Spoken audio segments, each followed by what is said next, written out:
Hi guys, so yes, WWE Money in the Bank has just finished here in the UK at the reasonable time of 11:30. Yes, and no staying up till 1 o'clock in the morning to watch it because it wasn't in America, thank God. Yeah, so it's just wrapped up in London in the O2 Arena, and I've got to say, for the most part, absolutely fantastic show. I'm still processing that main event. Oh my God, the Bloodline Civil War. That was just. Woo, I'll get to that. I'll definitely get to that. But wow, a great show. Great UK crowd. We always deliver. You know, Clash at the Castle last year at Cardiff, fantastic crowd at the O2. Even though it was a much smaller arena, about 18,000 people. It was still amazing. We let ourselves be heard for most of the matches. So yes, I'm not going to focus just on the matches. I'm just going to mainly focus on the results because it'll just be too long of a focus on the matches themselves. So I'm just going to go over the results and see what my overall thoughts on each one, and then my overall thoughts on the show. So yeah, so I have 7 matches to talk about, so let's get to it. So the men's Money in the Bank ladder match, very good. Great way to kick off the show. Went 20 minutes, which is a good length for a Money in the Bank ladder match. Loads of great spots. Everyone got time to shine. LA Knight was so over. He got the biggest pops and the biggest reactions from the crowd, without a doubt. Whenever he appeared, he got cheers. Whenever he climbed the ladder, cheers. He was my favourite to win the match. Logan Paul was getting booed out of the building, but he did deliver. As much as we all could hate him, the guy can wrestle. He did some absolutely crazy spots throughout the match. Everyone did. Shinsuke, Santos Escobar, Ricochet, Butch, and Damian Priest. Brutal match. It was just so fast-paced. It was what I like about Money in the Bank ladder matches sometimes, when they just go. There's no wrestlers just lying around waiting for their spot. It's like just go. So I thought that was really well done. One of the best spots of the match was here towards the end, when Ricochet and Logan Paul did a twisting jump off one of the turnbuckle ropes, boom, through 2 tables outside the ring. I was like, oh my God, absolutely incredible. Butch did a somersault or a moonsault, whatever, off one of the ladders. That was fantastic. But the ending, man, was very. So LA Knight was about to climb it. I was like, oh my God, LA Knight's going to win. The crowd were going nuts. He's about to grab it. And then effing Damian Priest climbs the ladder, bashes LA Knight off it, and Damian Priest grabs the briefcase. And yep, so your men's Money in the Bank winner for 2023, Damian Priest. I was a bit disappointed. I was gutted. I really wanted it to be LA Knight. I was really rooting for him. And there were boos, and I went online, and the fans aren't happy. They were like, what were they doing? What were they doing? Press me for a dislike button. Press here to dislike. I think I could get why they've gone Damian Priest, because it adds intrigue to the Judgment Day storyline with Finn Balor. But LA Knight should have won this, in my opinion. Bit of a lackluster winner. But I can see what they're doing with Damian Priest. I can only hope LA Knight still gets somewhat of a push. Hopefully, he maybe goes for one of the mid-card belts. Maybe he challenges Austin Theory. We'll see. But yeah, I am a bit gutted. LA Knight didn't win. For me, he was the clear winner. But fair enough, Damian Priest wins it, and it adds intrigue to the Judgment Day. But yeah, I am gutted it wasn't LA Knight. Still, great match. Woohoo! So next up we got was a tag team match for the women's tag team belts. Yes, Liv Morgan and Raquel Rodriguez challenging Ronda Rousey and Shayna Basler, the defending champions. Wasn't that bothered about this match. I couldn't give 2 hoots about the women's tag team belts. They mean absolutely nothing. They're just nothing belts. They've been nothing belts for years now. They've hardly had any good reigns, whatever. Mini rant over. The match went 9 minutes, and it was fine. I wasn't that bothered until the very interesting thing happened towards the end. Shayna Basler attacks Rhonda and just leaves. I was like, what? Whoa. So, yeah, that was interesting. Shayna Basler just attacks Rhonda. Where did that come from? Those two have been together for yonks, and they're very close friends outside of WWE with the whole MMA background. But, wow, I was not expecting that. Big pop from the crowd. I think they went, thank you, Shayna. And then thanks to that, Liv Morgan and Raquel pinned Ronda Rousey to become the new women's tag team champions. Fair enough. Hopefully Liv Morgan and Raquel Rodriguez can have a good reign with the belts, but I've said that about so many teams of those women's tag team belts, and they go on to have nothing reign, so we'll see. But the big talking point about this match was Ronda Rousey and Shayna Basler big split up. So is that going to lead towards Rhonda and Shayna at SummerSlam? I'll be down for that. Maybe in like a cage match, something similar to what Riddle and Seth had at last year's Extreme Rules. We'll see. So yeah, good. Next up we got Then next up we got was a singles match for the Intercontinental Championship. Yes, Gunther defending his belt going up against Matt Riddle. This was good. It was a good match. Only went 7.5 minutes. Was a bit short, you know. Gunther used to have 20, 30, 40-minute matches on NXT UK, and now he's having 8-minute matches on the main roster. And I don't know, is it just a different style? Why is he having such short matches? Like with Ali, his match with Ali at Night of Champions went less than 10 minutes.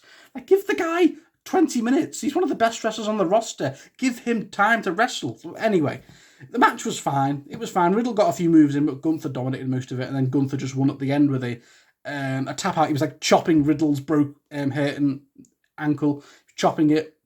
So yeah, and then Matt Riddle tapped out.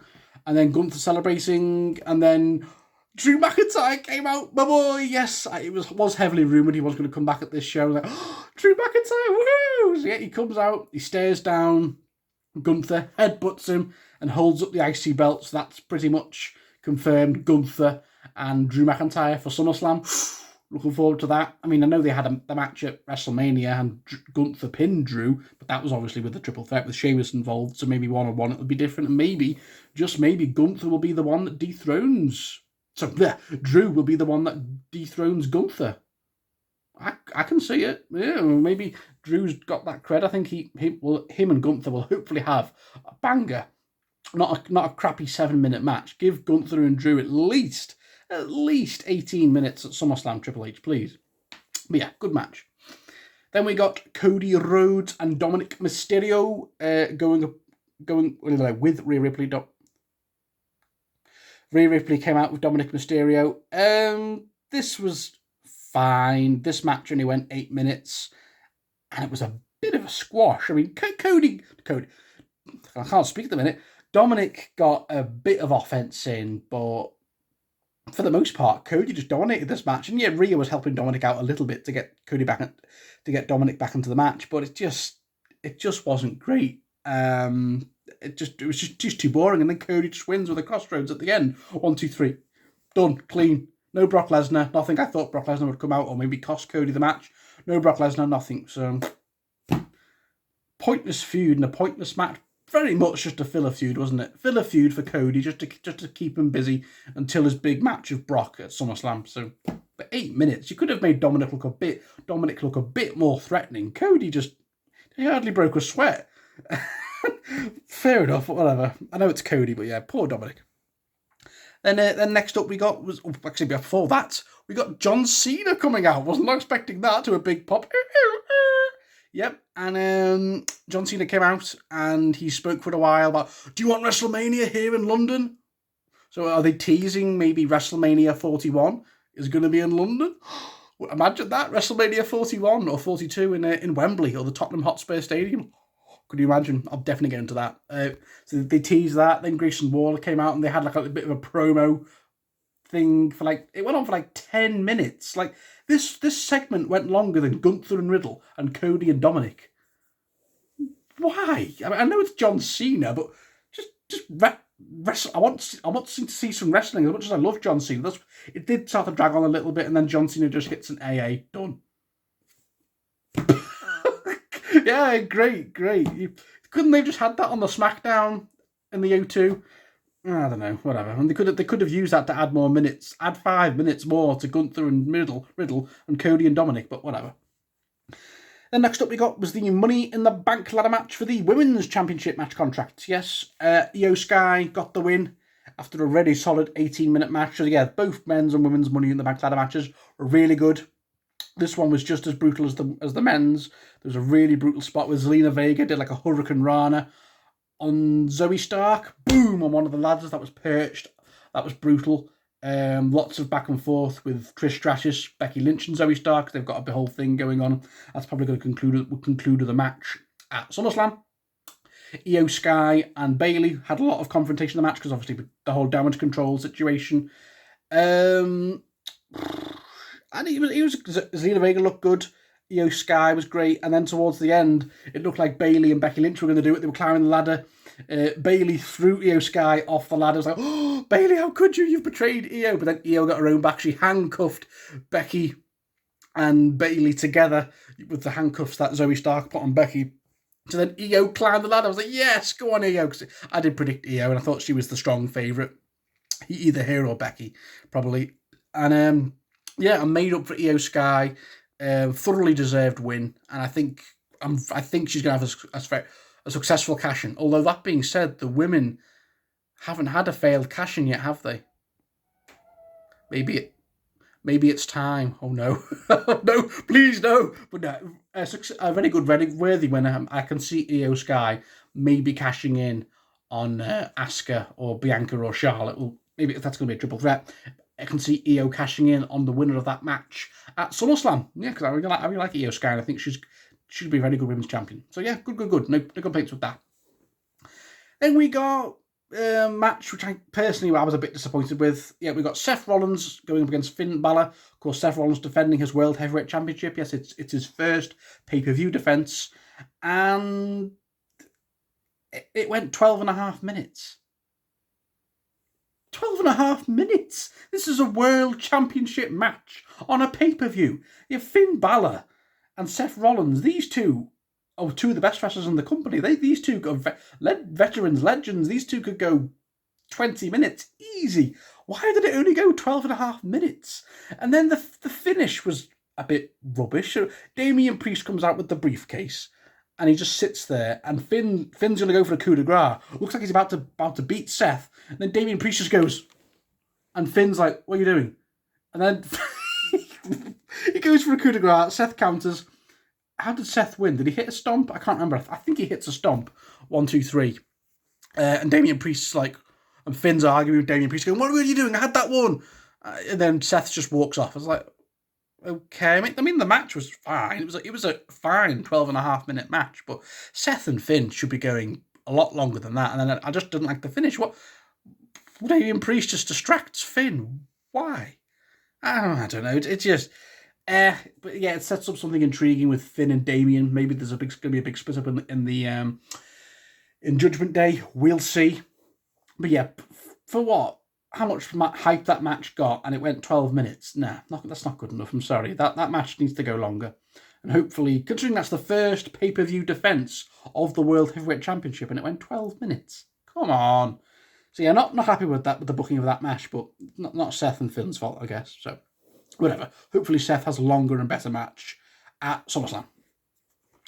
Okay, then on to the main event. Yes, the Bloodline Civil War Tag Team match. Oh boy! This is fresh in the minds. Yes, we got the Usos, Jay and Jimmy, going up against the Bloodline, Roman and Solo with Paul Heyman. This match went 32 minutes. It was the longest match of the night by quite a while, by over 10 minutes. Wow, what a match. What a match. What a package. I knew this match would be great. You know, Roman hasn't had one bad match in ages. All of his matches are just 20, 30-minute blockbuster matches, aren't they? All of his main events. And this was fantastic, even though the titles weren't being defended, because the storyline coming into this match was so strong, with the Usos splitting away from the Bloodline and wanting to just teach Roman, put Roman in his place and all that. It was great. And the match was fantastic. I mean, they did have a very slow beginning, you know, they were feeding off the crowd a lot. Tribal, wanker, well, if you hate Roman, stand up. The crowd, the UK crowd were amazing, and Roman was just, he's like, what are you doing? But anyway, so the match gets started, and yeah, Roman and Solo dominate for like half the match. So the Usos just couldn't get going, but then eventually they do, and it becomes a lot more even. It becomes very back and forth between both teams. Jimmy gets a lot of offense in, Jay gets a lot of offense in. Roman starts to really sell a lot of the moves, and he's like, oh god, and they tease a bit of dissent with Solo and Roman, like they look at each other when they're tagging in, like it's what Solo gonna do, is he gonna do anything? But he didn't. And then towards the match, Roman gets Jimmy in a Kakina clutch. No, he gets Jimmy in a guillotine choke, but Jimmy powers out of it. Yeah, there was a really cool bit where Solo spikes Jay, then Roman spears Jay, and Roman stacks Jimmy and Jay on top of each other. 1, 2, and Jay kicks out. I was like, what? Jay kicks out of a spike and a spear. You kidding me? Okay, and then Roman spears Jay again after a few super kicks and spears. He kicks out, but then Jay kicks out of a spear, but he low blows Roman in the same time. So Roman's like, oh, Jay kicks out of 2 spears. I mean, come on. How many people has Roman beaten with just 1 spear or 2 spears in all of his defences he's had the last 1,000 days? But Jay can kick out of 2 spears and a spike. Okay.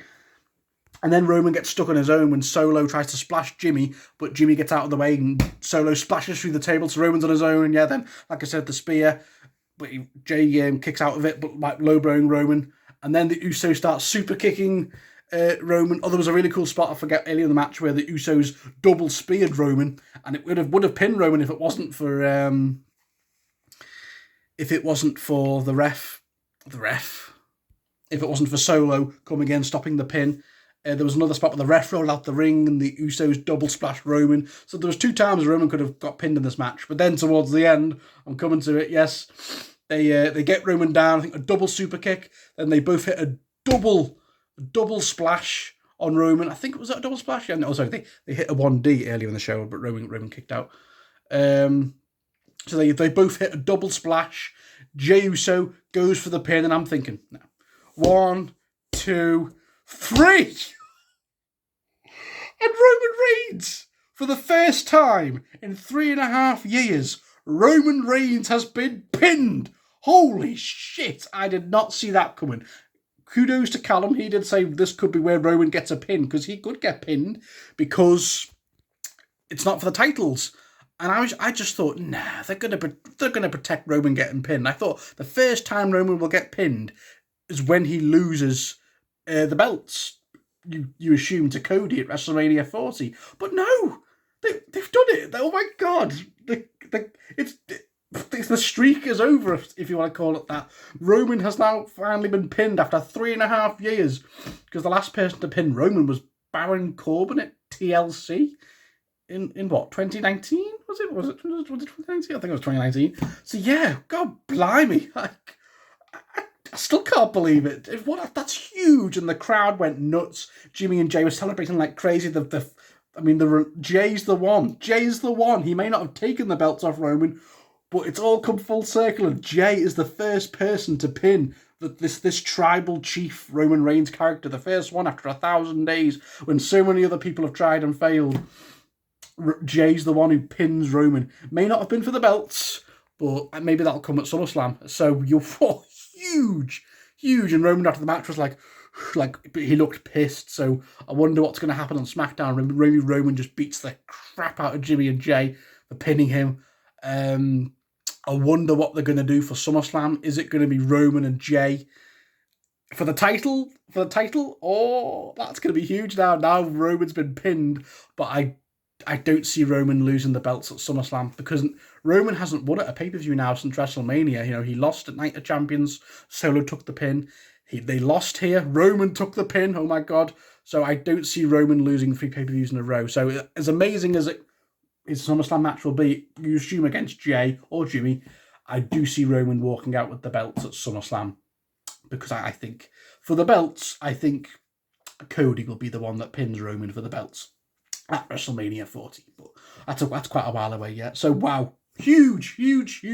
Roman Reigns gets pinned, but wow. So yeah, guys, that was Money in the Bank, huge. So for the most part, it was good. Only negatives really. Gunther and Riddle didn't go long enough. Cody and Dominic didn't go long enough. Seth Rollins and Finn Balor, 12 minutes, not long enough. And yeah, I think a lot of fans are a bit pissed off LA Knight didn't win the briefcase, me included, but I can see where they're going with Damian Priest. And I just don't think it's not the end of the LA Knight's push. I still think Triple H knows how fully over he is, and I think he's on SmackDown, isn't he? Maybe he goes after one of the mid-card titles, LA Knight, we'll see. But yeah, Io Sky winning the briefcase, great. The Bloodline Civil War, 30 minutes, I loved it. And then Roman getting pinned, OMG. Great show. We've 2 for 2 now for great UK shows. We had Clash at the Castle last year, Money in the Bank this year. I wonder what we're going to get next year. Maybe SummerSlam at the Tottenham Hotspur ground. That'd be good. And then the year after that, we get WrestleMania at Wembley. Woohoo! So yeah, guys, what were your thoughts on Money in the Bank? Comment below. Let me know. What are your thoughts on Roman getting pinned? OMG. Yeah, guys, thank you all for watching, and I'll see you all very soon. Bye.